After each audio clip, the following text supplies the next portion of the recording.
Okay, I think we're going to go ahead and begin. It looks like most people have joined us, and I will be recording this. I hit record, so from this point on, what's said during this presentation will be posted tomorrow once I figure out how to do that, which will, I'm sure, be interesting. Again, thank you for coming to tonight's meeting. I think it's going to be beneficial, especially if this is your first student, but also if you've done it before. Ms. Gusto can probably talk about all the differences, and I think you're going to benefit from that. So the format tonight is that I'm going to do her presentation first, and I'll be manning the Google form. So if you have questions, I'll let her know and she can answer those questions. And then once her presentation is done, I'll do my part, which is general college stuff, but also some specific on ways to save money and cut corners. So if you have any questions, you can even ask questions before the presentation in the Google form, which is in the email that you got at 6 o'clock tonight. It's the bottom link, and you can fill out that Google form, and I will answer those questions.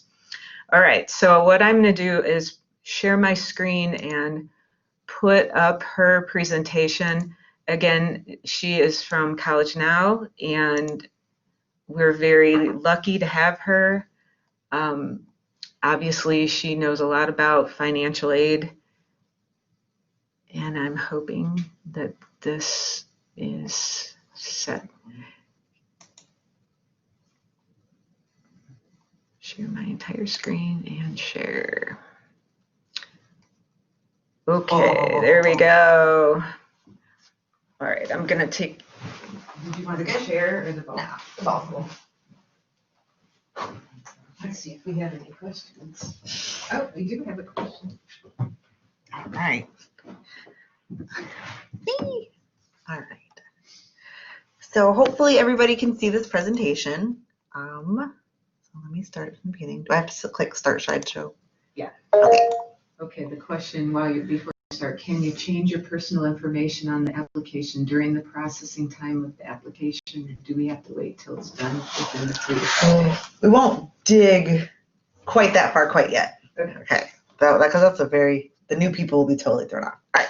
So let me start with the first step. My name is Maria Augusto.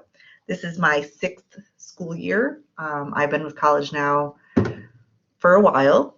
It's a great place to work. And why we're here is that College Now is in Cleveland Public Schools. And a lot of times, the suburban, parochial, regional schools would like some support, particularly for parents around the FAFSA process. It's because it can be a bit overwhelming, especially if it is your first student. So the schools, they hire us to come out. We offer one-on-one appointments, and it's usually about an hour long. So that's usually why I'm here. Ms. Rubensall, I say it right? Mm-hmm. Yes. She told you how to ask questions. I will give you time to ask questions and check in with that periodically. Okay. So the goal of tonight is to give you kind of an understanding of what financial aid, what it's not, where the FAFSA plugs into all of that, and what I won't do too much on the CSS profile, but I will introduce it as a concept. Okay. So, like I mentioned, financial aid is an umbrella term. Some financial aid is free to a student or to a parent, and some financial aid is not free. So some of it has to be repaid. But all financial aid helps you pay for college. So it's not just the FAFSA, it's not just scholarships, it's pieces all together of how you're going to cover what we call the cost of attendance. So a college, to go to a college, you have to cover the tuition. Many students hope to live on campus, so you'd have to cover the room and board, books, supplies. Sometimes you'll find like odds and ends fees wrapped up in all of that. And then if your student wants a car on campus, they have to pay for that as well. So all of that combined is the cost of attendance. So that's gonna be one of your fancy new terms for this year. All right. So however financial aid rolls, it usually falls into one of these three categories: gift money, earned money, or borrowed money. So first is gift money. We talk about this one first because everybody loves gift money. So sometimes grants and scholarships can be used a little interchangeably by the colleges themselves, but generally a grant is need-based. So the two biggest grants are when you complete the FAFSA, you're applying to see if you're eligible for the Pell Grant. And then the second most popular grant is something called the OCOG. So it's the Ohio College Opportunity Grant. So grants are, you don't have to repay these. They're based on whatever the results of the FAFSA come out to be. So one way you can think of grants is that they're not based on GPA. They're not based on, if your student did extracurricular activities. They're based on if the application for FAFSA says that your family falls in a certain category or in between two categories, and that's how you get a grant. So sidebar here is that sometimes you'll hear people say that the FAFSA can kind of run out of money. So what they're talking about is not the Pell Grant, because that's pretty consistent every year, but the sooner your student kind of locks in their FAFSA, the higher their chances are of getting the OCOG, because the OCOG, which is only about $1,000, give or take, that one can run out. Okay, so we talked about that. Last year, the Pell Grant, the most you could get for this grant was $6,000. That is for the whole year. So you get $6,000. Usually a college will break that in half and give you half of it in the first semester and half of it in the second semester. But again, this is if your family falls within this category or falls within a certain income bracket. So that's what a grant is. A scholarship is a little different. So scholarships can be merit-based. So that's when you have a student with good grades or good test scores or a combination of both of those. So that would be merit-based scholarships. And then there's need-based scholarships. So one reason you do the FAFSA is that it gives the college a way to look at your student and see where they fall income-wise. So the college can sometimes match, depending on grades and depending on what other factors they deem important, but they can match and give you more money because you need more money. And the third one is circumstance-based. So a scholarship that's circumstance-based can be anything from being a minority student to being a theater major to being involved in sports. It can be anything extra your student's doing to try to get extra money. So this is everybody's favorite part. So please, definitely encourage your students to complete scholarships because that's going to be a part of this. And if you are a first-time parent, I like to kind of give you guys a ballpark number to see where you're going to fall. Usually, to go to college, it's about $10,000 a year. If your student wishes to live on campus, it's about $20,000 a year. Now, if there's some schools that are much more expensive and there's some schools that are much cheaper, but that's pretty fair ballpark to work with. Okay. Scholarships. So whenever parents come in to meet with me, there's a couple things we usually do. One is the FAFSA itself, but usually parents kind of want best practices around, how do I go about helping my student find scholarships? So our advice is to first think specific. So, how high of a GPA does your student have? How high test scores do they have? And then in the beginning of the year, we honestly, one better practice is that we encourage students to keep retaking those standardized tests as much as they can. Because at this point in a high school student's, career, if you will, is that their GPA is not going to fluctuate too much. So one way that they can still really push the ball up the hill is by having good test scores. And then, I'm sure everybody knows that a lot of students get really nervous around tests, so they don't do really well their first time.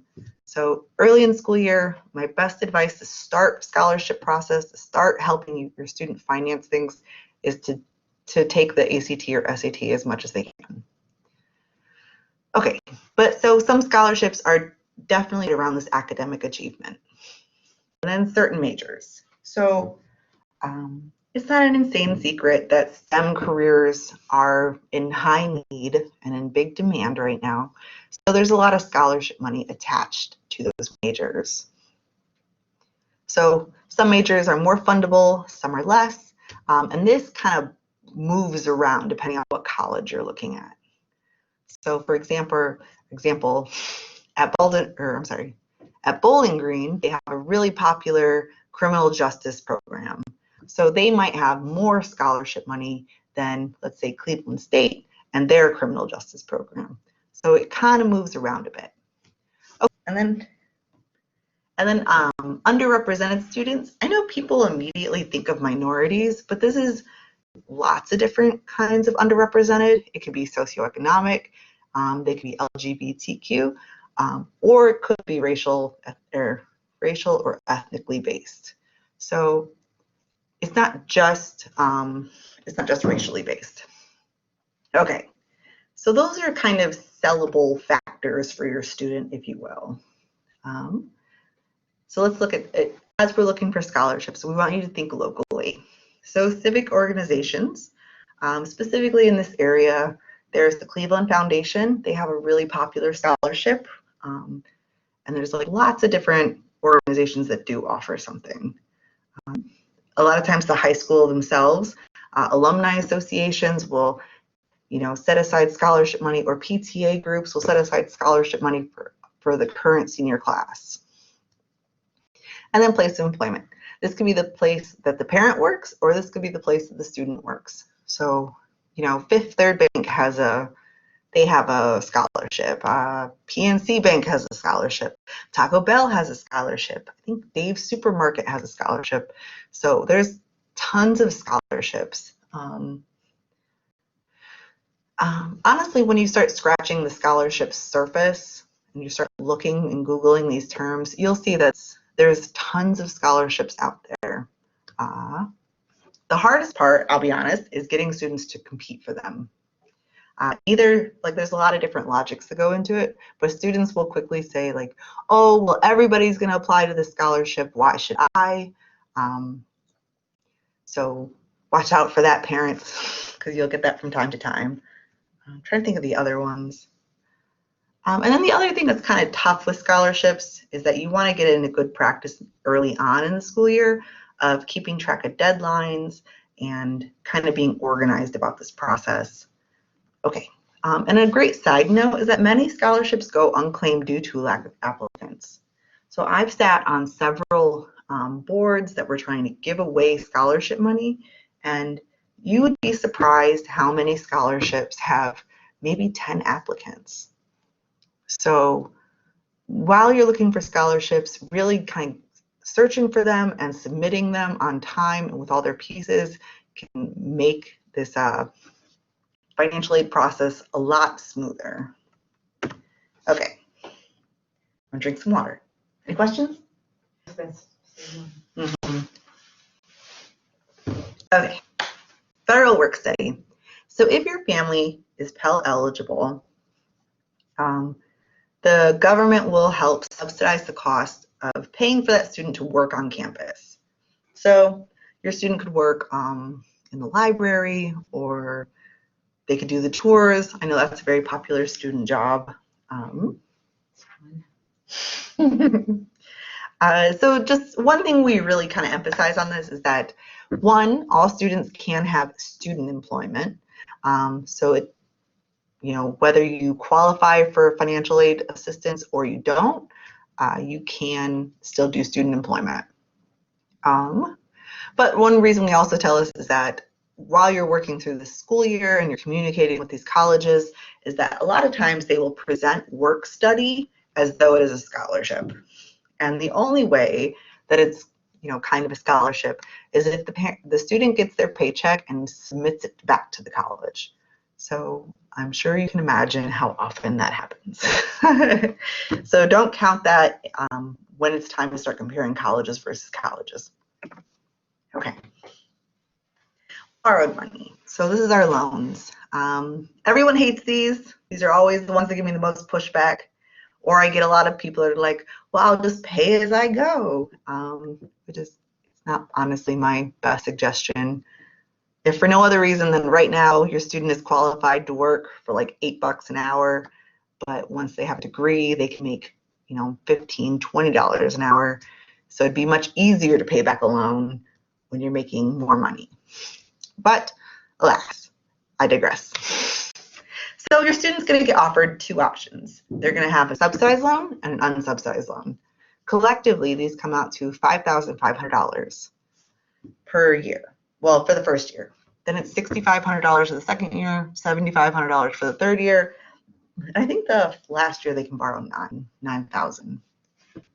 So the only difference between them is that a subsidized loan says that the government will pay your interest for you until you're done with school, or until you stop going to school as well. So that's the only difference between them. And then one reason I mentioned that earlier price tag of like $10,000 to go to school and $20,000 to live at that school is that your student can only borrow $5,500. They can't borrow indefinitely. So usually what happens is that students, or what they'll happen is the college will say, welcome to our college, and they will assume that the parent is going to take out the remaining amount as a parent plus loan. So, just to kind of give you a heads up is that if you have a student that wants to live on campus and is not filling out scholarships, what's going to happen is that they're going to assume that the parent is going to fill in whatever the gap is. Okay, and then there's private or alternative loans. So you can go into a bank, like I know Huntington does it. You can go into a bank and ask to borrow a student loan. I don't know how well that works for students, but I do know parents do it very often. And sometimes what they'll see is that perhaps that if a parent has good credit, that the interest rate is lower. Is that so? I usually encourage parents to consider the federal Parent Plus loan first, because federal loans, both the student and the parent, are potentially forgivable. So it's difficult, and there's a lot of like little hoops you got to jump through to get it forgiven, but there's forgiveness opportunities, and there's something called forbearance, or there's another word too, deferment. So that means that, you hit a rough 6-month patch between a job, or maybe you haven't found that first job. And, these first loan options, you can pause them and there's no penalty. You just make the payments as you go later. So the last option, though, is that these bank loans are not going to offer you that kind of flexibility. So definitely consider that. Question. Yes. Can you explain again the $5,500 maximum amount that can be borrowed? Yes. Okay. I think that the question was, the $5,500 that a student can borrow. So initially, it was difficult for students would go into college and just take out as much debt as they needed to keep going. And then what they were finding was that those students never finished their degree. They dropped out, and now they have this debt that they can't get rid of. They can't, file bankruptcy or anything, and they don't have the training they need to make more money. So there was caps put on how much a student could borrow. So one of them is like $2,000 and one of them is $3,500, but I know that cumulatively, or for the two together, it's $5,500. So as a freshman student going into college, your student can only borrow $5,500. So I'm not sure if you guys want to say anything specific about it, but it is capped. And then as your student gets older in school and starts progressing, they'll give them slightly more to borrow with. This slide is the same as the last slide. It has like a couple little notes, so I will do that. So first off, for both the unsubsidized and the subsidized loan, is that you've got these periods of deferment. So your student has 6 months after they graduate or stop going to school before they have to make their first payment.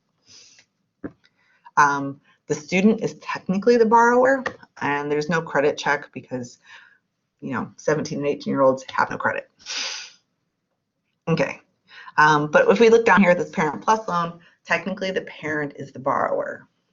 So something that kind of happens from time to time is that a parent may, have a low credit score, and potentially, because the parent loan is based off of credit, your credit score. So they're going to check your credit, and they might refuse to offer you a loan. But what happens then is that they will open up more loans for your student to take out, where your student will be able to borrow an additional $9,000. So for those of you keeping track at home, your student, if they're borrowing at that rate, that $9,000 plus the $5,000, that's a sizable amount they're committing to each year. Okay. So I covered a lot of this. It increases as you continue. Most loans are put on a 10-year repayment period. If your student does choose to go to like a medical school, or they take out like a lot of loans, sometimes they will extend that to be a 20-year repayment period. And what's really cool is that with the federal loans is that you can choose how you want to repay. So it can be like a stable amount for all the years, or it could be lower in the beginning of your professional career and more towards the end, or vice versa. So there's a lot of really neat little options for that. As well as, there's that the forgiveness, which is if you work at a nonprofit or if you work for the government and you complete this annual paperwork, and what's the last step? And you continue making your payments on time for 10 years. So there's ways around that. Another option, something to keep in the back of your mind, especially for my students, is that there's programs called AmeriCorps and Green Corps or World Corps? Green Corps. So AmeriCorps is the American-based program where your student would graduate from college, and then they would get like a living stipend throughout or for every month, and it would pay back a chunk of their loans. So it'll pay back $6,000, or it'll offer them $6,000 to take to grad school. So I like to offer this option because sometimes people are both scared that they don't have any professional experience, and they're scared of taking out loans. And there's programs out there that can help you kind of take on both of these.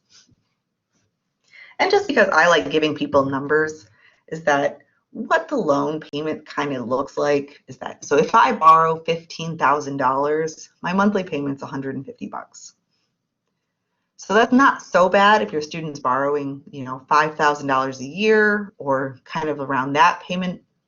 But if your student's borrowing $15,000 for the first year and the second year and all the way through, then you're looking at a very different kind of payment. And the way we or many guidance counselors would advise students is that if you're borrowing at that rate, you should really be getting into a profession that's going to cover that loan payment.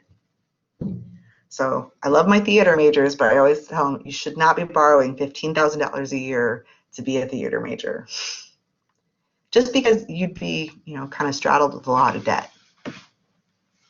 Okay, so all of that good, fabulous information is financial aid. So it's the ships, it's the grants, it's the loans, it's the work study, it's all of that. All of that is financial aid because it's needed to kind of mush together to pay for college.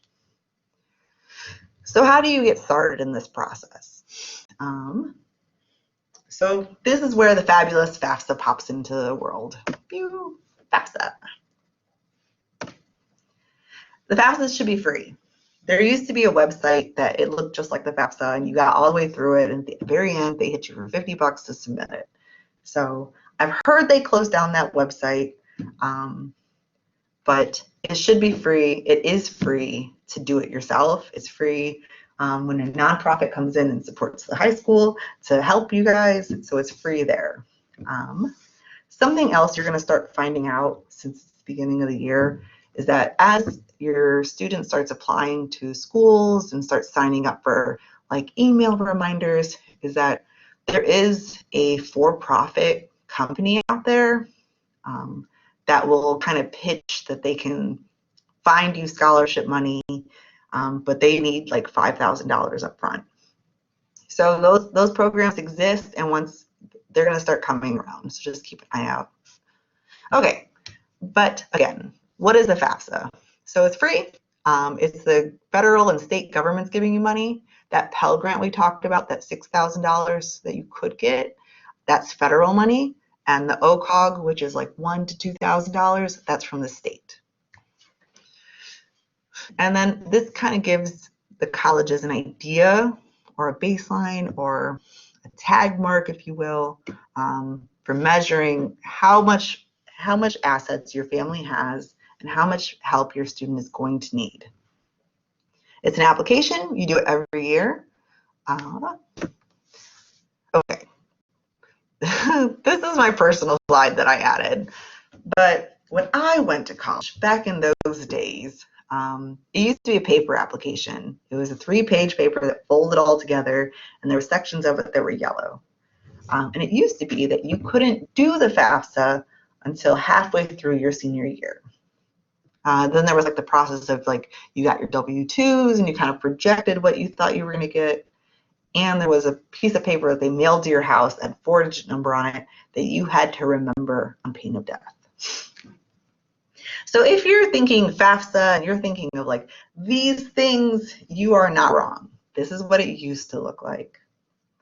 Okay, so but nowadays, like many things, they have moved it online. And now a very big difference is that instead of having to wait halfway through the school year to figure out how much money your family may or may not need to support your student going to college, you're only going to wait until like the first month of the school year. So as of today, the FAFSA is open. It opened today, which means that colleges can get a sense of how much scholarship money you need or how much scholarship money you qualify for much faster than they used to be able to do. So a lot of colleges wiggled their deadlines to be sooner, and then they started offering something really neat called early action or early decision.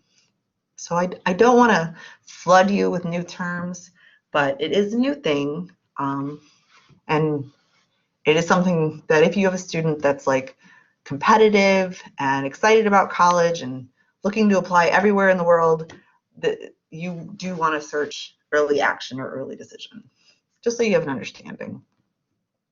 And then nowadays, instead of us kind of projecting out what we're going to make this coming year, you're going to use a finished tax return to show how much your family made.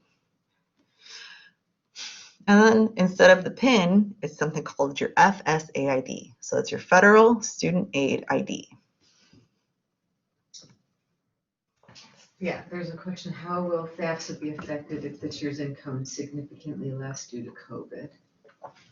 Ooh, okay, so the question is, I do have the answer for that in 2 slides, so I will wait because there's a visual with it. Okay, this is what the FAFSA website looks like. And like I mentioned, it opens on October 1st. Oh, I guess it's 3 slides. All right, so first, before we talk about like the discrepancy between this idea of like now we're using like finished taxes of money that we previously made. So before, right, when we meet, and mind you, the appointments with Miss Augusto are finite. There's not very many, and I'd love to help everybody, but if you want someone to sit and do the FAFSA with you, that's usually what I do, and I'd be more than happy to do it. But please sign up for appointments. Okay, And then when you choose to come to those appointments, and if you choose to do the FAFSA with me, you're going to want to have your FSA ID and your passwords complete. Please note that it's passwords. So you need an ID and your student needs an ID. There's two. You guys also need separate email addresses to attach to this ID. And it can't be the school email address because a lot of times they close after the student graduates. So you have to have an email address that is a standalone one. I'd like to side deviate from that real quick is that students, this is a great time to make your first professional email because you're going to start getting a lot of correspondence from colleges. So having that all go to one place is a great idea. And then you can attach your FSA ID to it and you're ready to roll. Also, as your first professional email address, you should avoid words like hot or sexy, or you do not want these things in your email address. You want people to take you seriously. So usually it used to be some combination of your first name, your last name, and maybe something else. Okay. So that's all information around your FSA ID, which I think I will go in a smidge bit more detail. But you're sitting down with me. We're sitting down for an hour. You've got your ID, you've got your student's ID, you got your passwords to both of those. You also are going to need to know how much you have in your checkings and your savings. Investment accounts. So the only kind of glitch I usually find with this is that this, if your student has a 529 plan, that is considered a parent investment. So even if you have multiple children that are in high school right now, you would condense the total of how much you have in 529 plans. Even though it is meant to be separate, you're going to need to know how much is in each of those. You're going to need to know if you have any untaxed income. This usually comes up in the form of disability or Social Security. Your retirement accounts are not included. And you will need, actually, I'm sorry, this was last year's presentation. You will need 2019's tax return. And you're going to need to know, you're going to need the W-2 for that year as well. And the reason you want the W-2 is because however much you contributed to your retirement can be reduced out of what the college sees as income for your family. And for whatever reason, that is not in the tax return. It's only on the W-2. Okay, and then I usually get hit with the question of like, should my student be there with me? So no, I don't need your student there. I just need their ID, their password, and what colleges we want available on their FAFSA.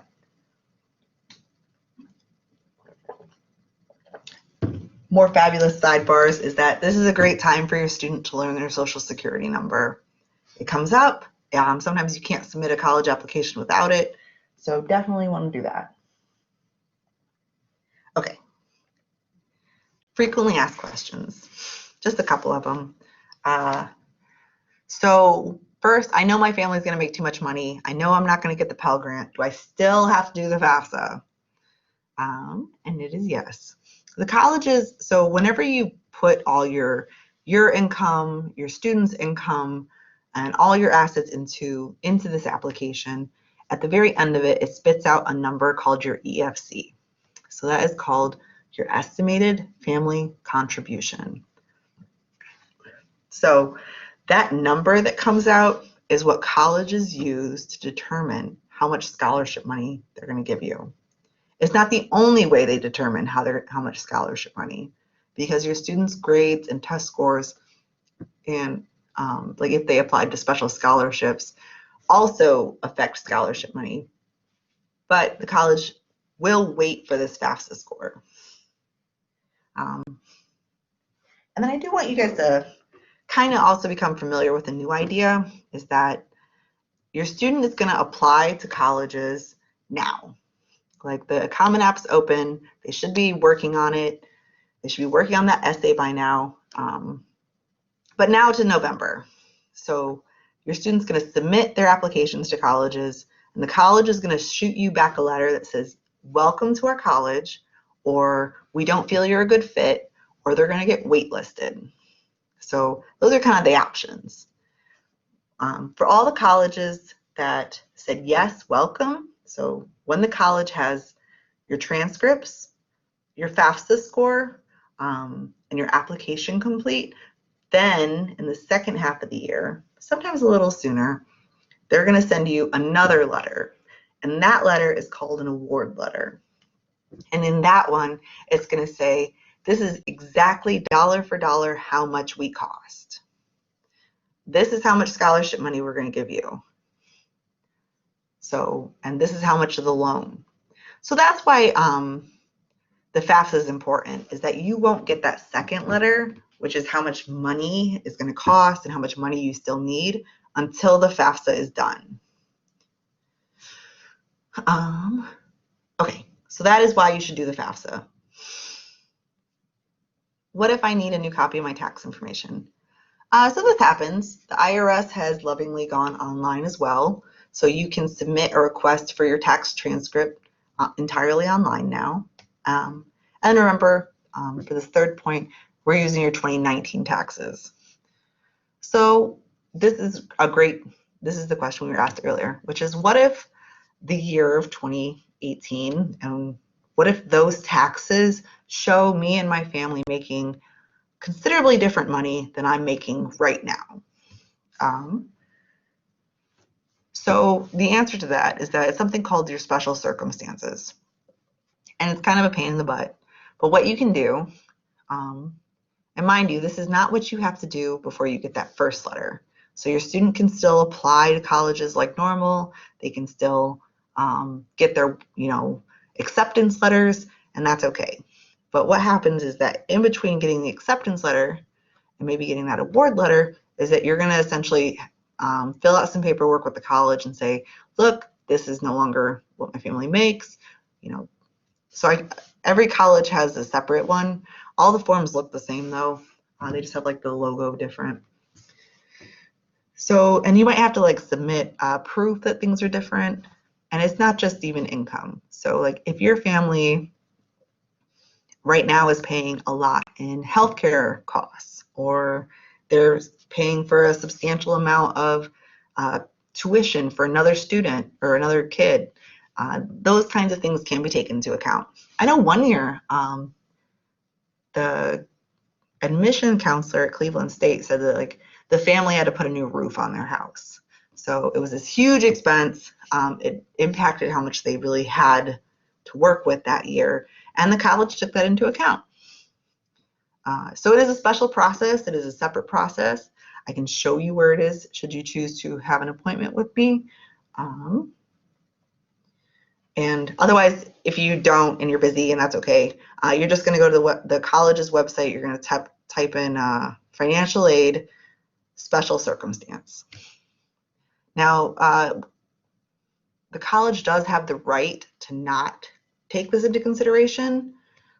So it is kind of a difficult there. Is that just because you do the paperwork doesn't mean that they're necessarily going to do anything about it. I did get a really good question a couple days ago that I was going to add, and it's, do I apply to the FAFSA first or do I apply to colleges first? And the answer is you can apply to either, both, it doesn't matter. So, and then how many colleges should I apply to? So this is like a good way to give out, advice, but you're going to want to apply to more than one college and less than 10. As long as you're in that grouping, I think you're pretty safe. You're going to want to apply to more than one, because I've seen a lot of students that they put their whole heart into going to whatever college, and then when they get that second letter, that award letter, it's not feasible. It would, put them in debt, or it's just not a good match. So you don't want to have all your eggs in one college's basket. And then you don't want to have more than 10. First of all, because you can't put more than 10 on the FAFSA anyway. And secondly, is that what I tend to see with students is that, the school year is still going on around them. They have to go to class, they might have to work, they have homework, they have a lot going on. So if you're if you're applying to too many colleges, you're going to miss deadlines. You're not going to know which schools have your transcripts, which ones don't have your transcripts, which ones need letters of recommendation, and it can become really overwhelming very quickly. So, right now is a great time to go, look at colleges virtually, start trying to like cut some things off of your list, or if you're a student that's just like, I'm only looking at one school, trying to add a little bit to your list. Okay. So that's the FAFSA in a nutshell. It's a oddly shaped nutshell, I'll give you that. But essentially, like I said, it's an application. You insert all these numbers and it pops out a number. That number goes to those colleges. Those colleges use that number to determine how much money to give your student. Also, for my shout out, if that you are on the free and reduced lunch list, it is beneficial this year. So if you don't eat lunch and you don't usually apply for it, but you think you might qualify, this is a great year to try that out because it's going to start making some things free. Got a question about FAFSA before you do that one. Yes. They only put 2 schools on the FAFSA so they could get the application in, and I think then the implication is then they want to add. Okay, so I will go back so you guys can look at stuff. So when you're, so the question is, I've submitted my FAFSA already, and I put 2 schools on it, but I kind of might want to change these schools / add more schools to it. So there's this really ugly process called verification. So every college retains the right to say, we want you to prove everything you put on here. And it's just really more of a pain in the butt than anything. But the more times you submit the FAFSA, the higher your chance of being verified. So that's the only negative. But technically, you can log back into the FAFSA. You can add schools. You can take schools off. I usually have the student put every college they're even maybe considering applying to, up to 10. That way I don't have to log back in.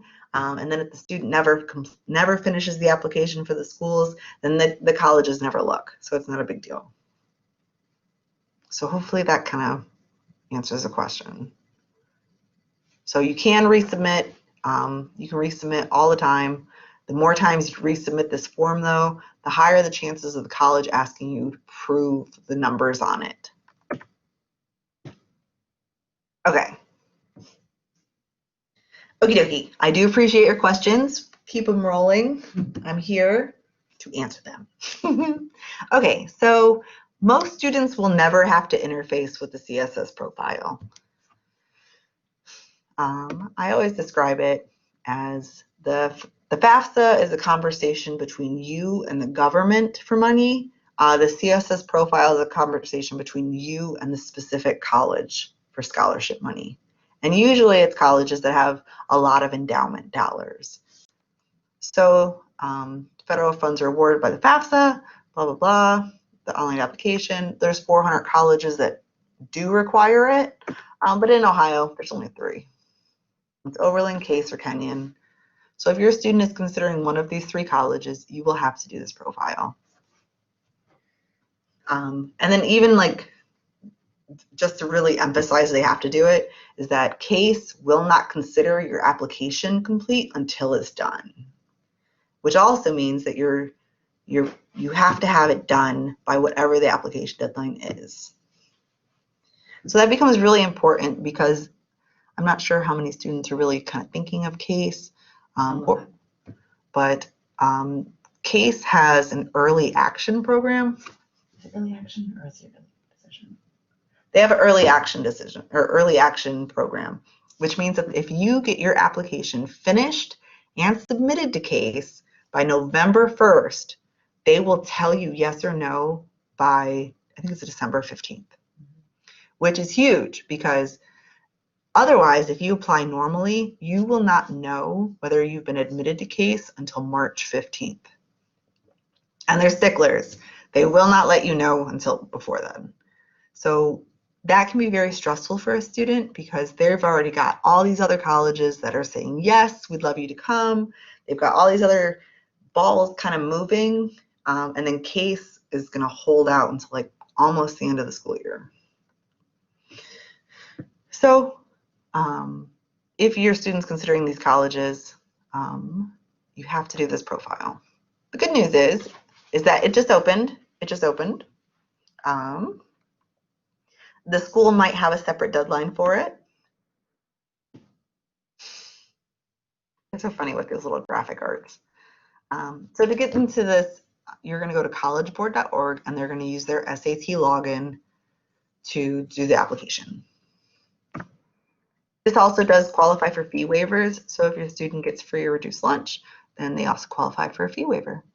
And a big difference is that one of the only differences actually is that the FAFSA is whoever the student lives with. So in the event that families get divorced or maybe were never married, then you would only attach one parent's income to the student. Whereas here, they want to know both parents' information.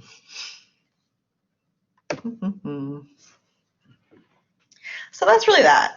It asks a lot of the same questions as FAFSA, almost entirely exactly the same questions. So my recommendation is that when you sit down to do the FAFSA, just do the CSS profile as well.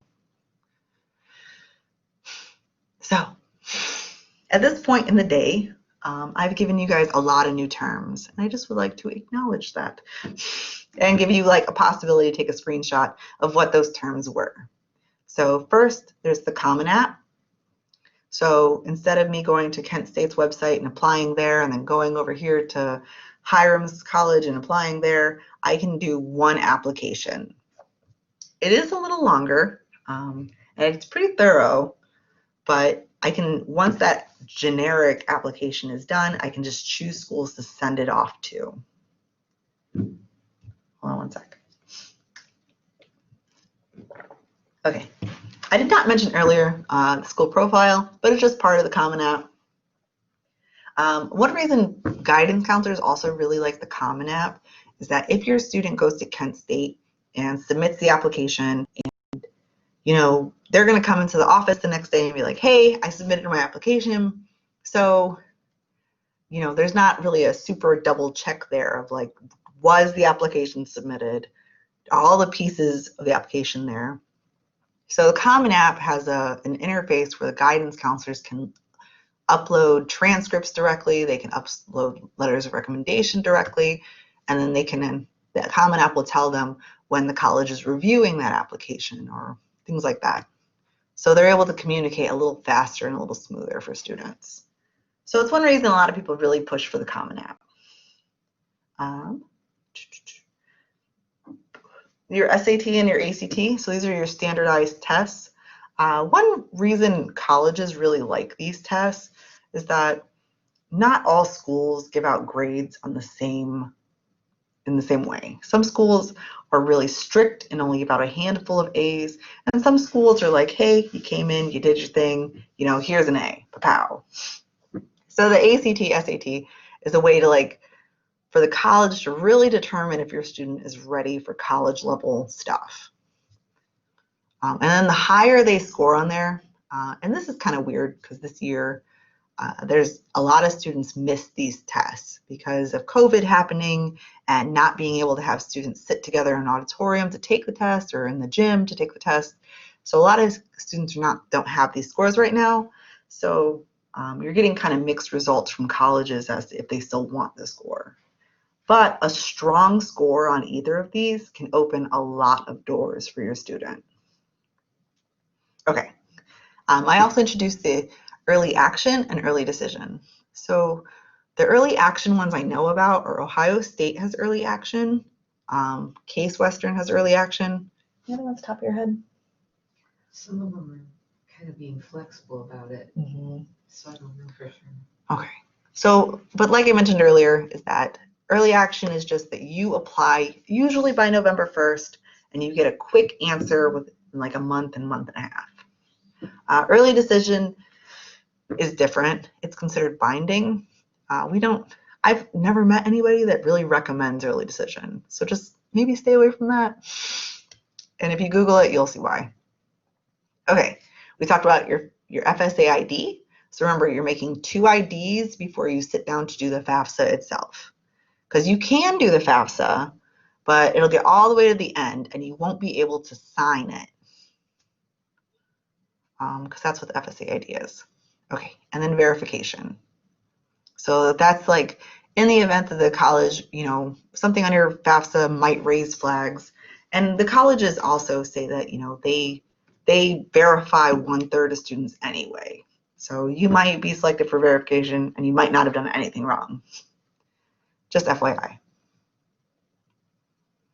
And then part of this is like, if your student has applied to a college and gotten a yes, and you've submitted the FAFSA and that college was on it, and you just haven't heard anything back from the school for like a good long while, it could be because they sent your student an email that said you've been verified, and they won't give you that award letter until you finish the verification process. Okay. Bear with me, folks. We're getting there. I think there's only 2 more slides. 3 more. There's like a thank you slide. Okay, so once you finish the FAFSA, what now? It's always kind of funny. We'll sit down, we'll do the FAFSA, we'll crunch things out. And then people are kind of like, I've been doing FAFSAs for a few years now. So like, it looks really easy and, they're all excited and we're done. So, but then there's kind of this like question mark and it's like, well, what do I do now? So for parents, I recommend that you and your student know how to request transcripts from guidance. Usually there's a form you have to fill out. Sometimes you have to pay a fee, things like that. So that is what is going to start getting those acceptance letters from colleges. 2, making sure all pieces of your application are complete. Once your student starts using the Common App or any other application, is that every so often they're going to come up to questions that have them write out the answer. So sometimes students don't finish the application because they got to that part and they were tired or they forgot. So make sure all pieces of your application are complete. So, okay, and then now that your student has applied to college, you've submitted the FAFSA, I usually think is a good timeline that you want to wait like 3 to 6 weeks. 6 weeks being Ohio State, 3 weeks being most other colleges. And you should have heard back by then. So if you haven't heard anything back, you're going to want to contact the admissions department. And it's really easy. You just call in and say, hey, my student applied on, October 1st, and we're just waiting for a decision, and we're wondering, have you made a decision yet? So sometimes the applications just kind of get lost in translation somewhere. So sometimes it's just the colleges didn't put 2 pieces together and move the application along. So don't be afraid to call the college.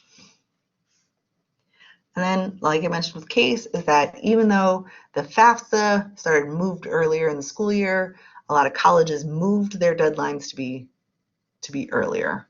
But some didn't. Like I said with CASE, is that if you don't do that early decision or that early action, you will have to wait until March 15th to get your answer. Okay, so this is how we're going to meet. The appointments together are 45 to 50 minutes. If you do use that question link to send in your information, it's Miss Rubensaw. Sorry. If you send her your stuff and I have an opening, I can definitely reach out to you guys and say, hey, I'd love to have you. Don't forget to do this or don't forget to do that. Another reason people kind of sit and meet with me is that either A, they want to do the FAFSA together. Sometimes B, they want me to look over their completed FAFSA, and that's totally cool as well. And then some parents just want to sit and make sure that they're where they should be in the school year. Because I have a pretty crazy knowledge of scholarships at all different kinds of universities. So, I can definitely give you whatever guidance I have to offer. And maybe sometimes it's just relaxing to know. But this Miss Kronika will manage my calendar here. So you will have to email her to request an appointment. These are some other neat free events. So that what we know about college admissions during COVID, I was one of the presenters for that last week. And there's a lot of like small but impactful changes that have happened because of COVID. So college tours are a little different. How are recruiters getting in front of students is a little different. It's an hour. You can come, you can sit, you can listen. You can keep it on in the background while you watch your favorite soap opera. That's totally fine. Mm-hmm. But these are all free, and you are welcome to use them. I think the students all had this emailed out to them. So did the parents. And the parents. You guys have this flyer somewhere. So just maybe Google Berea School. Okay. And I just wanted you guys to kind of get a look at what an award letter looks like. So every college that your student applies to and is accepted to, and that is on the FAFSA, that you put, like the university of whatever, on the FAFSA so that the school can look at it, will send you something like this. And the reason I like to show this to people is that, there's no questions here. You see exactly how much they're offering your student. And then you can make a really nice informed decision on what's a good match. Okay? Because recruiters can say a lot of things. They can say, oh, we've got tons of scholarships, but like really until you get the award letter, it's not quite locked in yet. Okay. So last bit, scholarships should be free. Like I mentioned, it's going to be a big year for people kind of trying to siphon off some money from you. So watch out. The FAFSA is free to complete. It is a sliding scale. It's not that you're going to get all the money or none of the money. It could be that you get some or you don't get some. And then even if you don't get any money, your EFC could show the college that your family might not need a ton of money, but they could still use some support. So even if you don't get FAFSA money specifically, the college will look at that number and know how to place your family and how much scholarship money to give you. Watch out for proprietary colleges. I always pick on Bryan and Stratton. If I had free time, I would protest out front of it, but I don't. So a proprietary college means that you can take classes there, but those classes will not move with you. So if you were to go to Bryan and Stratton's nursing program and then start working, and then later you wanted to build on top of that, you could not take those classes to Tri-C. So keep an eye out. And then colleges might try to rush your decision. Sometimes you'll get like, we're really excited, welcome to our college. We're going to set aside $1,000 for you as long as you commit to us by December 1st. So don't rush. Most of the time, you're not going to really commit to a school until May 1st. Anything else with that? No, I think that's all I can think of. Any questions? If there's no questions,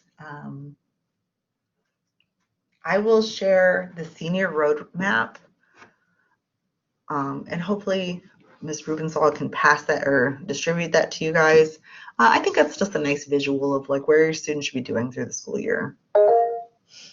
If you have any questions, I can give you guys a minute or two to write them in.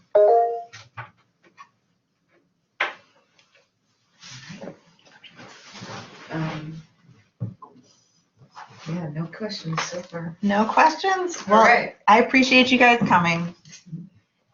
If anybody has any other questions, I have the Google form open and I can forward those over to her and she will get back with you. The one question that was first question about processing time in the application, I'm just going to have her email you only because she's worried that that's maybe a step beyond what most of the people in this presentation are probably ready to hear about. So I'll make sure that she has your email and she can get back to you with that question.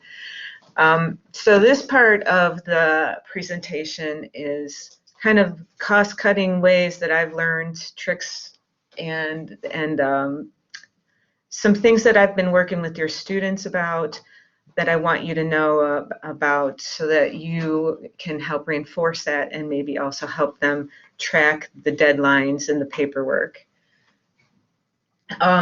Probably the biggest obstacle is that your students don't watch their emails, and when they don't watch their emails, they miss free money and they miss opportunities that I have available or that the colleges are emailing them about that could be opportunities for them to get some money, like an essay contest that that they invite the student to come on campus and participate in, and everybody automatically usually gets $500, but you can win more than that. Sometimes it's like Heidelberg, I think $10,000 is the top winner.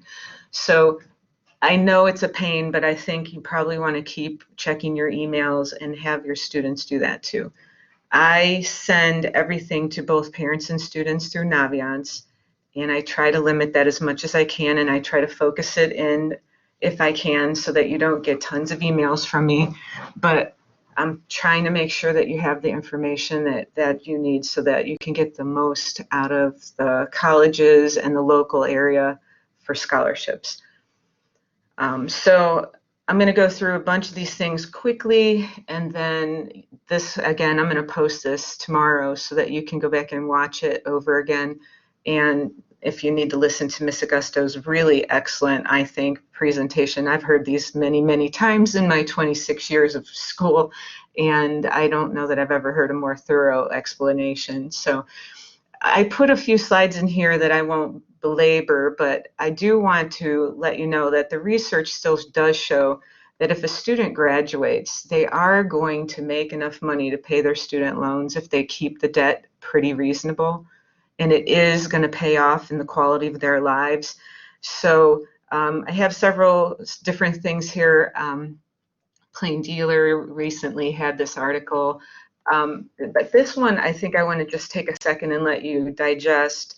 This is showing the unemployment versus the red is less than a high school diploma and how many people are unemployed from 2000 to 2020. And obviously we know what happened that caused that big spike. And the green line is a bachelor's degree or more. In between there is the high school diploma and an associate's or a college degree or a part of a college degree. So you can see that the people who have more education were a lot more safe from the implications of COVID. And so that might just be one more reason to think about that. This chart is just showing the less than a high school diploma, you make around $500, and versus a bachelor's degree around $1,000 to $1,250 per month. And obviously that's a big jump. Depends on the state and all of that, and these are Bureau of Labor statistics, but you can see that clearly if you pick the right degree and you get a job in your field, you can definitely maximize your earning potential with more education. This slide is the most recent information out there about the most in-demand fields. No surprise, registered nurses pops, and this is before COVID. So these are the expected need of nurses, over 400,000. Software developers and accountants. These are jobs that have been pretty consistently at the top for a while.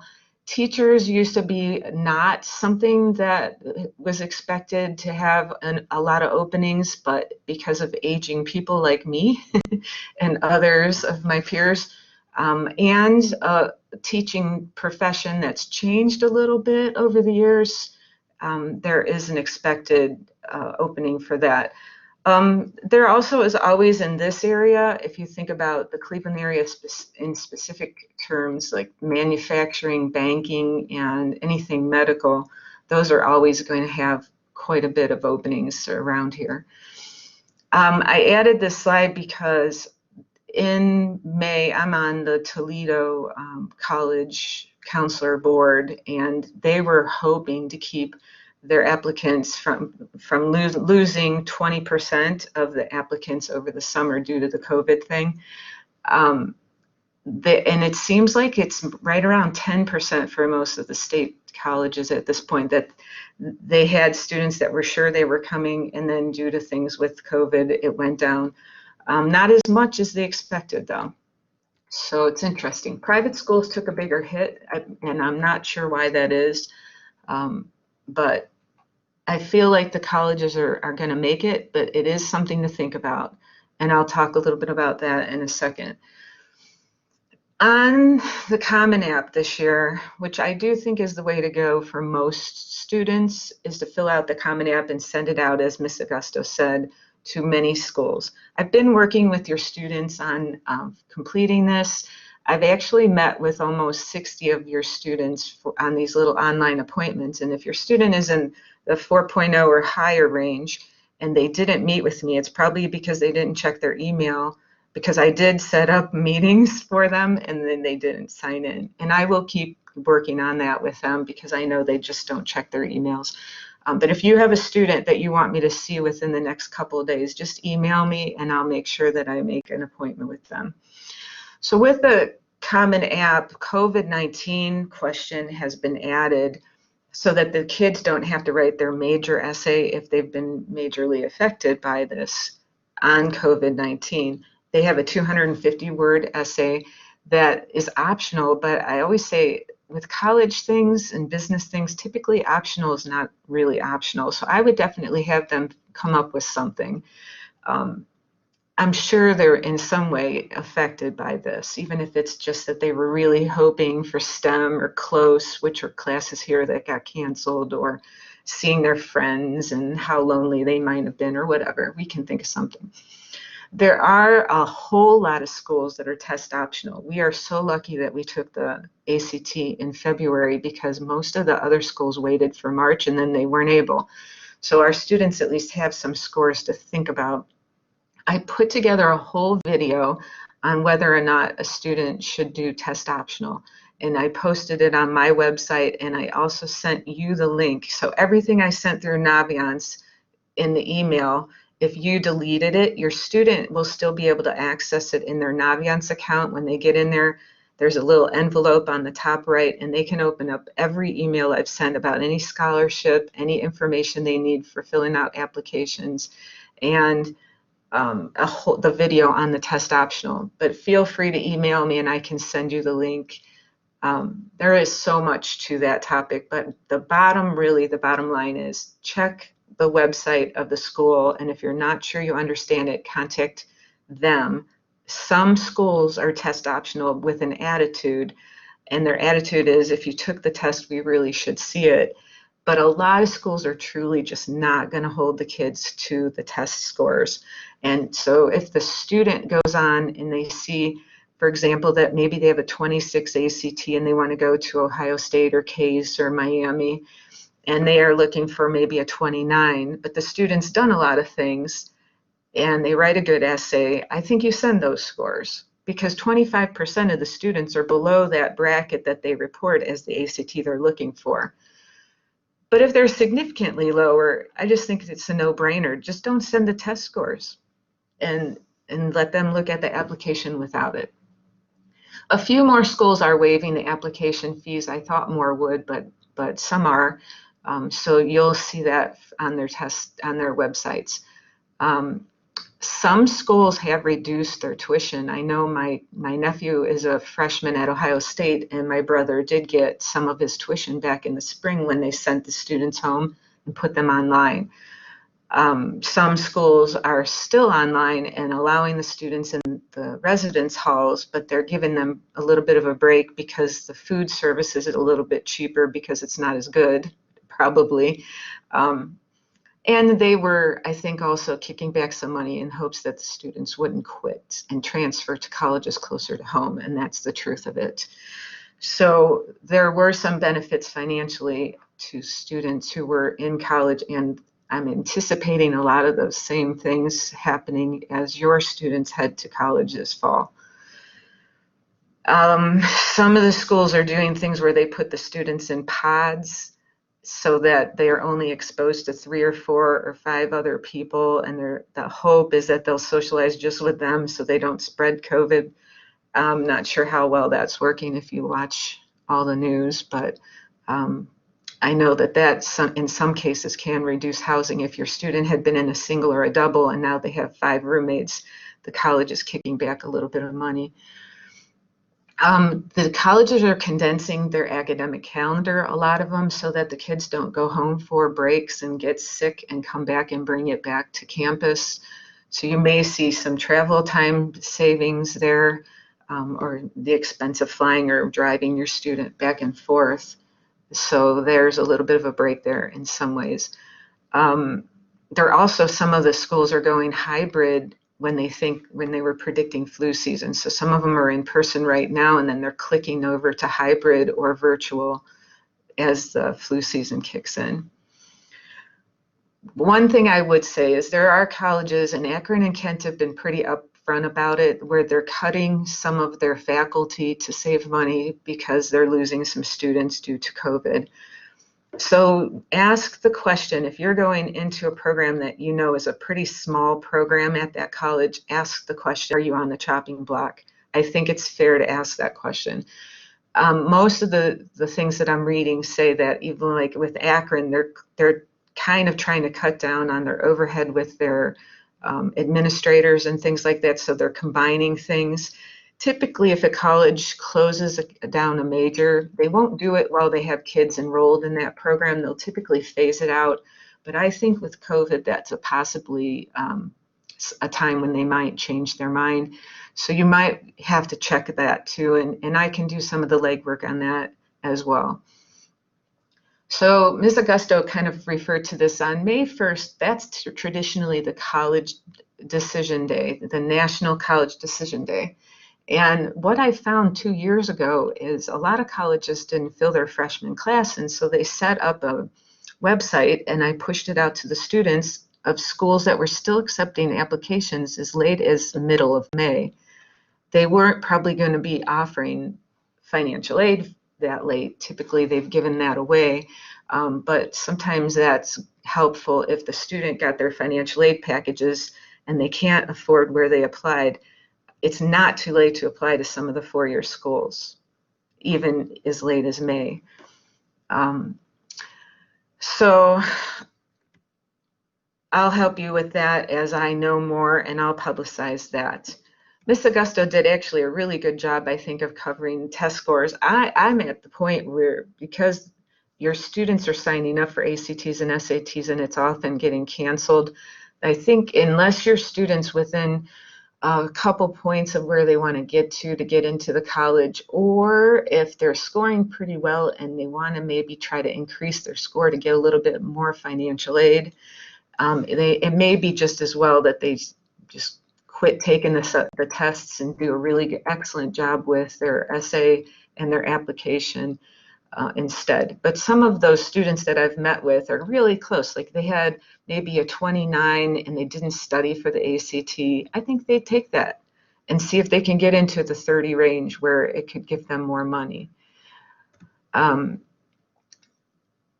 So the question of should I retake it or not is really individual. What I would say is let's just talk about that. You can call me or email me and we can have a discussion, and I can look at the college and the test scores for your student and help you make that decision. Or it's okay to contact the admissions office. I did that for one of the students because I didn't know how to advise. The student was pretty close to the Ohio State cutoff. So I just emailed the admissions guy, Keith Loffman, and he got back to me and told me what to do, which was go ahead and submit the scores. We are obnoxiously, I put every Halloween's picture I could find on the the presentation that I've been going through the students with, because we really still want the students to get everything done by Halloween, which means that they really need to get the information to the counselor by the middle of this month so that we can process everything, make sure the recommendations are in there, and send everything out through Naviance, because there still are November 1st deadlines. And if they meet that Halloween deadline and everything's shipped out, the test scores, if they need to come directly from ACT or SATs, sent out 2 weeks before, and everything is there by November 1st, they can't miss. There are almost no deadlines before that, maybe one or two, but most of the schools are after that, or November 1st. Again, I mentioned that I have a test optional presentation that goes much more in depth, but just know that 90% of the private schools and 60% of the four-year schools have announced that they're test optional. But that doesn't mean all majors, and that doesn't mean all scholarships are test optional. So you got to read the websites very carefully to make sure that you know the ball game that you're playing at each of the schools. I know a lot of parents, I show this slide to, are surprised, because if you were a 2000 graduate or so, Ohio State was actually a safety school for most people, but they intentionally have made themselves much, much more selective. They haven't announced their 2020 numbers, but I would assume they're somewhere in the 29 range still. But again, that means that 50% of the students were between 29 and 31, but 25% were higher than 31, 25% were lower. So it doesn't mean that you wouldn't be able to get in. We talk a lot with the students about reach, match, and safety. I'd say students should apply to 3 to 5 schools if they're planning on going right from Berea Mid-Park into a four-year school. Make sure you have a reach, a school that you're just a little bit lower than with the GPA and or test scores, and then a match, at least 1 or 2 of those. And then for most of us, our students, a safety school is Tri-C, and it's okay. Don't feel guilty if Tri-C is the best option for your student. I know when you were a student, Tri-C was not as strong of a school, but it is definitely a strong school now. And there are laws in Ohio that say that all the four-year schools have to take Tri-C credits, and they have to count for real things. So if they take anatomy at LCC or Tri-C, and then they go to any state school, it will count as anatomy at that school if they pass that class. So it's not a bad idea. It's about $3,200 to go to Tri-C. It's 3 times that at the next cheapest school. So do not feel any sense of guilt if that's what's happening. But there are a couple programs that at Tri-C, if you start there, you might want to enroll in the first level of like engineering, nursing, or education if they have a 4-year track, so that the student doesn't have to still take a couple more classes after they've gotten to their 4th year. And I can help with that. I've talked that through with several of your students already. But it is a good thing. And now a lot of schools will take that 2 years of Tri-C, the Associates in Arts and the Associates in Science, either one, it doesn't matter. And that transfers over and they're a junior at the state school. And that's pressured a lot of the private schools in Ohio to do the same. So other than really Case, who's a little picky about it, most of the schools will take those tests or those college credits. So we want to make sure that they have a safety. If it's not Tri-C, that they have one, even if they're a very good student, because you just never know. The colleges are so flaky sometimes. And now with this test optional thing, it's anybody's guess what they're looking for. So reach, match, and safety is super important. I think that one of the greatest things that parent and guardians can do for their students is help them track the deadlines on that.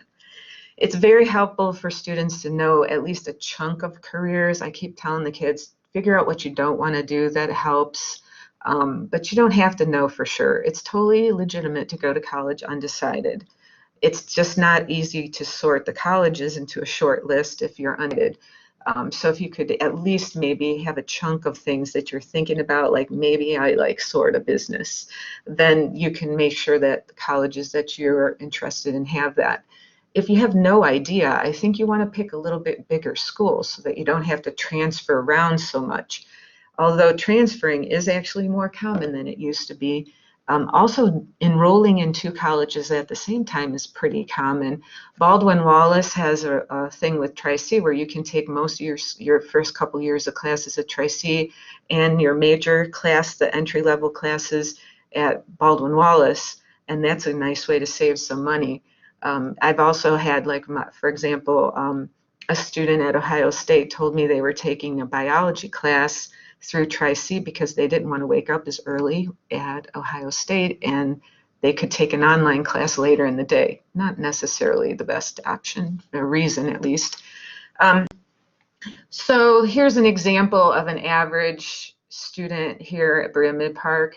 Say they want to do business and they have a 3.5 and maybe a 21 or 22 ACT. They would make a list like this of schools that would be just a little bit lower than a match school and then a safety school. But again, a lot of students are going to use Tri-C as their safety school. Think of this time of year as the time of year that you're just trying to fit their major and the college together, and try not to think as much about money. And I know that's easy for me to say, but don't get your heart set on anything, and that's what I tell the students. But go ahead and apply no matter what the sticker price is, because only about 10 to 20% of students pay the full price at any college. So a lot of times, a private school that advertises their $42,000 and a state school that advertises their $22,000, when all of it shakes out and you get your award letters, they're very much the same. So right now you're thinking about fit, and then later in the year when you get those award letters, then you're thinking about how do I pay for it. I send out right before decision day a nice thing that Dayton put together that helps you think about, in comparing the places that you've been accepted, what are you want? Of course, money. And then if you're really still stuck, if they're all pretty much the same, do you want to be in that town that school is located in? Will they accept all the credits that you've already earned through CCP or AP? Will you be distracted if it's a party school? Does it have several of the things you're interested in so that you don't have to transfer? So I will, as we get closer to that May 1st deadline, send that out, and that's a really helpful tool. Of course, though, the most important thing is, do you feel comfortable at the campus? Most of the people say about 80% of their choice was just getting their feet on campus. And oddly enough, even in the COVID era, there are on-campus tours going on. They are smaller and you have to wear a mask, so it's a little harder to get a seat in those tours. So make sure if you're interested in touring any of the schools that you get in on their visit site and book a visit right away. The other thing that kids, I think, sometimes don't want to think about as much is, can you get a job with that degree? And I use English and psychology, which I have both of, as good examples of degrees that are not really worth going into, because you can't make as much money as the loans cost unless you do something else. So for example, of course, I got an education degree to teach English. But there are just a few careers that if you get that degree, the job does not pay that well. So if you're insisting on being an archaeology major or a sociology major, or like I said, English or psychology, you might want to double major or maybe consider those as minors if that's a possibility, and make sure you graduate and make sure that it's in something that you can make some money. So this is a good slide just because it's a way to help parents to modernize their way of thinking about college and career. Before, like, I'm 55 almost, and people who went to college had careers and people who didn't had jobs. Well, that's not the truth anymore. Now there are certificate programs that you can get at Tri-C in 3 semesters that are free often, like the firefighter or a lot of the mechanical ones, a lot of the construction ones, and you can have a very excellent career. So you have to think about it kind of differently. There are so many different ways to get the certifications and things that you need. So college isn't obviously the only way to go. But I do think if you tuned into this, your student is probably thinking four-year college, and they're probably thinking about a career that requires that. So we will keep on talking about ways to make the price reasonable. This recommender slide is just to remind me to tell you that your student should right now, this week, be asking a teacher for a recommendation if they need one. It's a little bit less likely that they need them than they used to. Within the last 5 years, fewer schools are asking for recommendations. CASE still does require 2. A lot of Common App schools do require 1. Ohio State's an example that a few years ago you had to have 2. Now they don't require any. So if they do require 1, they need to ask the teacher and send the teacher an email with some of the things that they've done and maybe the major if they know it, so that the teacher can then start writing the letter. And then they have to go into Naviance and put the teacher's name in there for the teacher to be able to load it. If they have any trouble with getting in their Naviance account, I've been telling them just email me, and sometimes it just randomly needs to be reset. So I never get mad about that. I'm totally happy to reset. About 5 or 6 a day do that.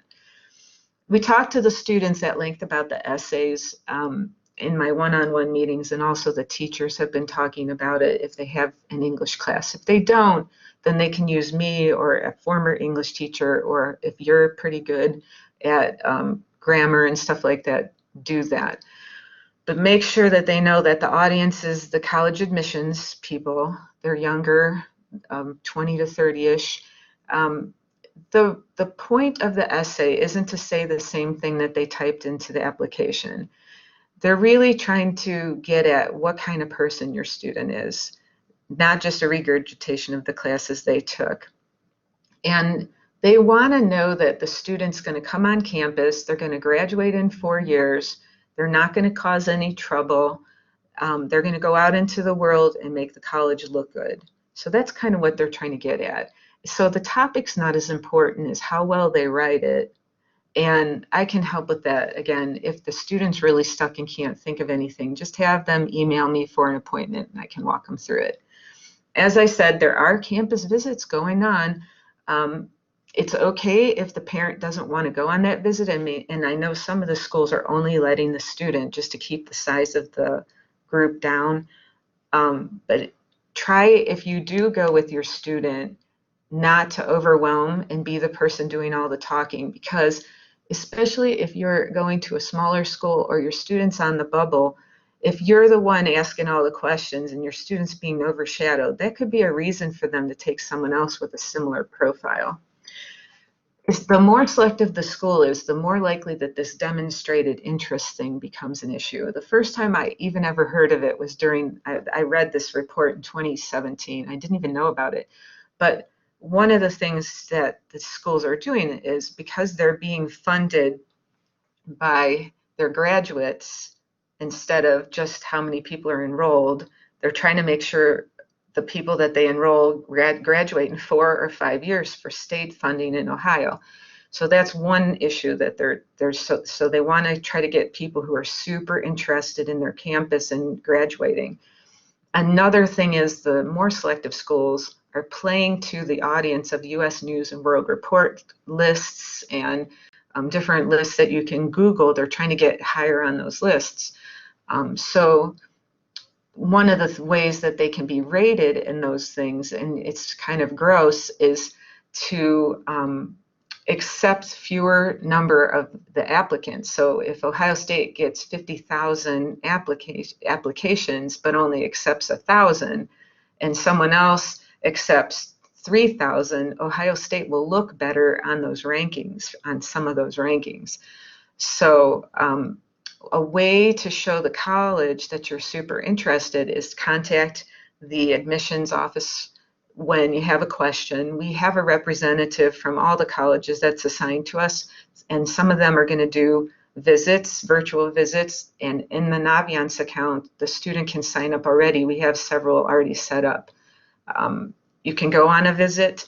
You can do their virtual tours. They log your email when you go into those.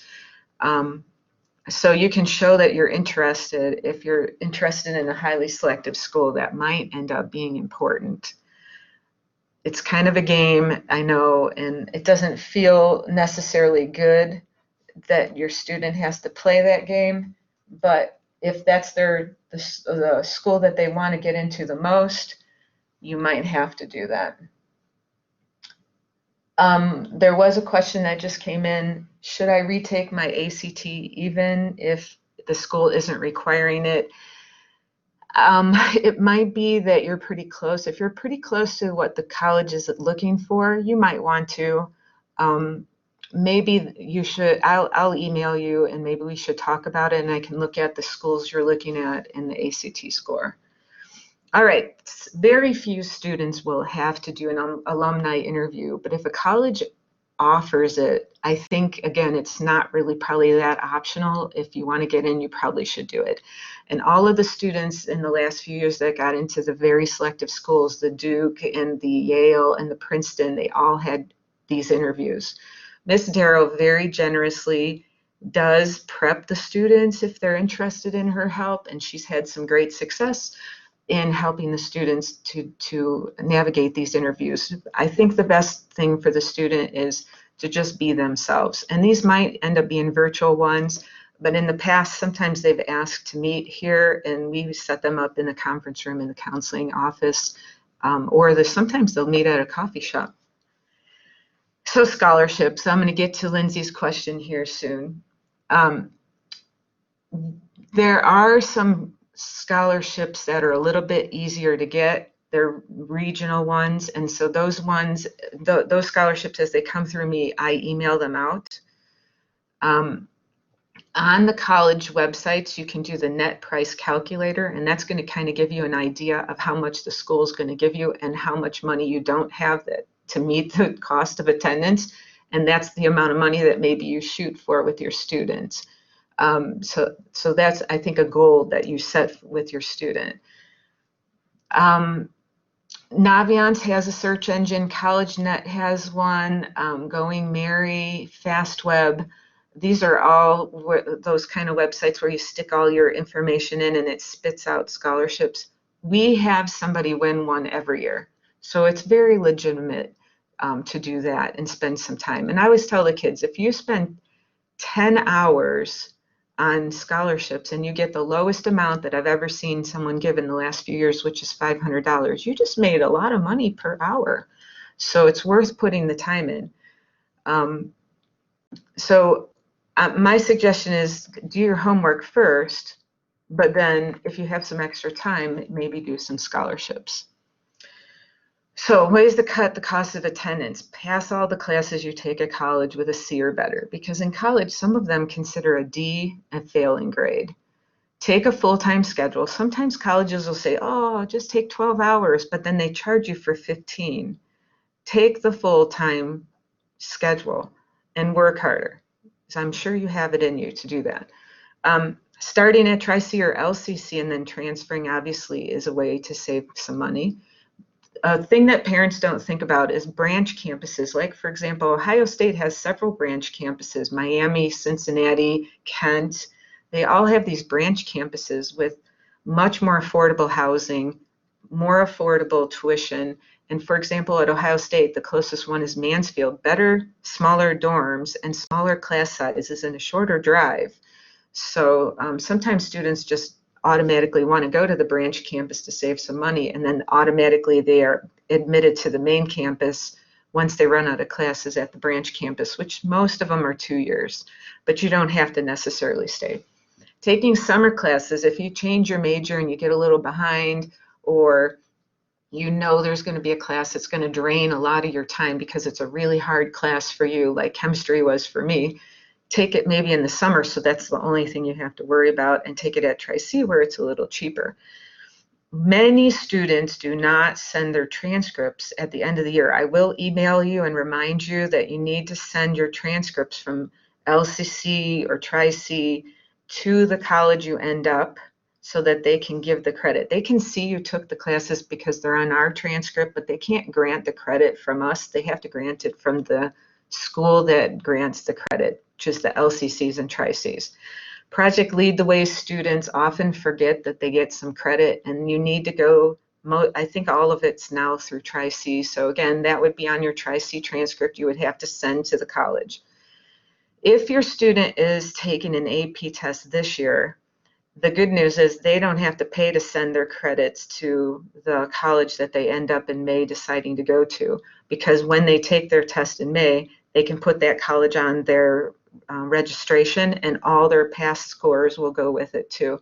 But if your student's not taking an AP test this year, they need to send that AP score through their College Board account. A dual admission, like I said, where Baldwin Wallace and Tri-C have agreements, all these schools listed, and probably more are going to come up, that will have these dual admission where you can take some cheaper classes along with some of the more expensive classes.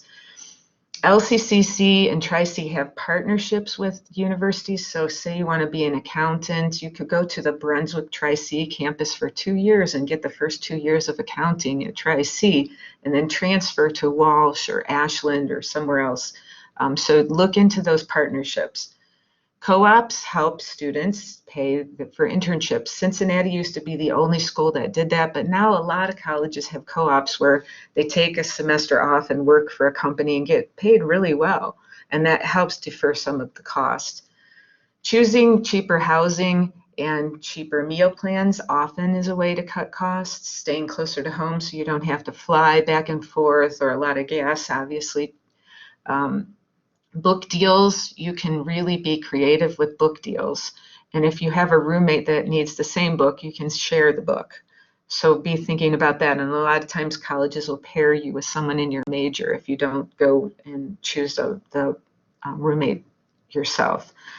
Every single year you're in college, you should be going to the financial aid office and applying for scholarships and doing FastWeb and going Mary and those things again. And then Miss Augusto talked about work study. It used to be that your work study automatically just paid off your tuition, but that's not legal anymore. So now they give your student their cash. So you may need to make some deals with your student about how much money they can keep and how much money they need to save for their tuition. Miss Augusto also kind of covered this, where some jobs will pay off your loan after 10 years. Teaching can be one of those. But you do have to pay for a while. Peace Corps and AmeriCorps are good opportunities. We've had several recent grads do Peace Corps and AmeriCorps, and it's kind of an exciting life. One of them worked in LA in an inner city school, and now she is working through her medical degree.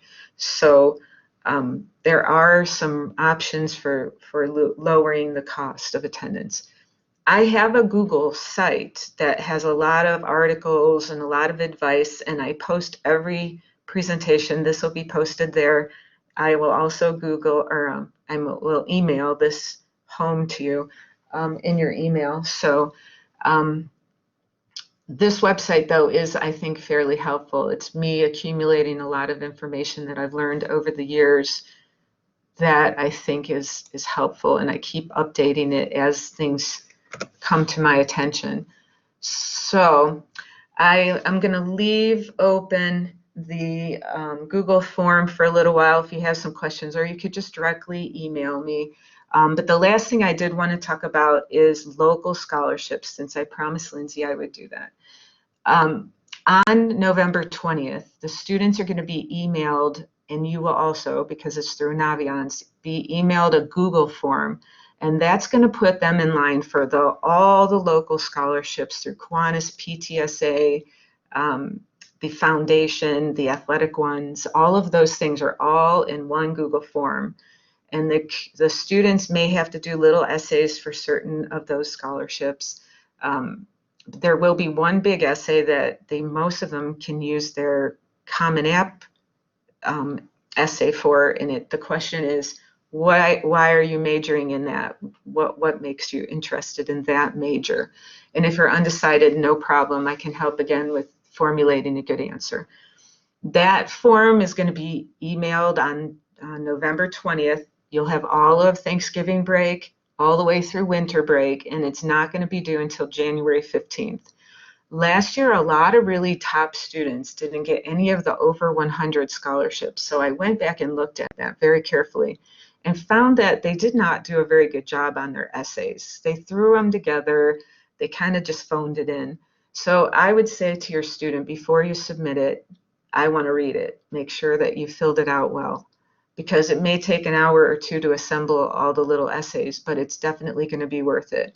Mrs. Kronika is going to post, when we send that out, you'll see exactly which scholarships your student is applying for, which is what Lindsay's question was. Will there be a list of those so that you know what you're applying for? If your student attends Polaris Career Center, there are 4 or 5 that specifically go to them, and often one person wins them all because I can only get one Polaris student to apply. So please be creative. The other place I think you should look at is your business, your place of business, your unions, and check to see if any of them have scholarships. If you work for Berea Schools or OPSI at a different district, we have scholarships on that Google form for you too. So again, if you have any questions, I'm available. My job changed. I am just a college and career counselor now, so you're not bothering me. Please have your students reach out if they want to have an individual meeting and they haven't already, or they need another one. Happy to help. I just want them all to get everything done by Halloween so they don't miss deadlines and they can start focusing on how to pay for school. So have a great night. Thank you for signing in, and take advantage of the services we offer with College Now, because if you do, I can get more days. Have a good evening.